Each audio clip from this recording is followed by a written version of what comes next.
اعوذ باللہ من الشیطان الرجیم بسم اللہ الرحمن الرحیم۔ حضرت علامہ محمد باقر مجلسی علیہ رحمہ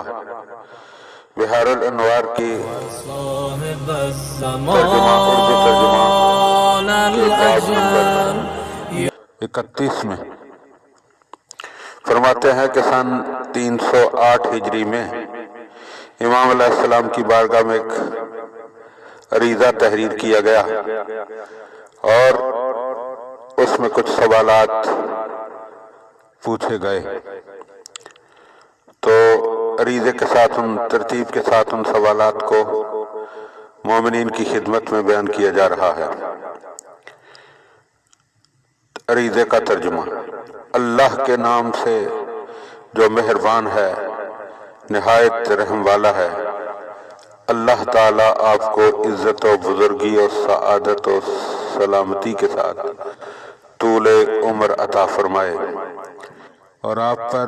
اپنی نعمتیں تمام فرمائے اور آپ پر اپنا فضل و احسان رکھے، ہر گزند و آصیب سے آپ کو محفوظ رکھے اور مجھے یعنی لکھنے والے کو آپ پر فدا کرے۔ پہلا سوال، دریافت یہ کرنا ہے کہ یہاں کچھ بوڑھے مرد اور بوڑھی عورتیں 30 سال بلکہ اس سے بھی زیادہ عرصے سے ماہ رجب میں روزے رکھتی ہیں اور ماہ شعبان میں روزے رکھ کر اسے ماہ مبارک رمضان سے ملا دیتی ہیں، مگر ان سے بعض ہمارے اصحاب نے کہا کہ یہ روزے معصیت ہیں۔ تو حضرت امام زمانہ علیہ السلام نے جواب میں تحریر فرمایا کہ ماہ رجب میں زیادہ سے زیادہ 15 دن روزے رکھیں پھر چھوڑ دیں،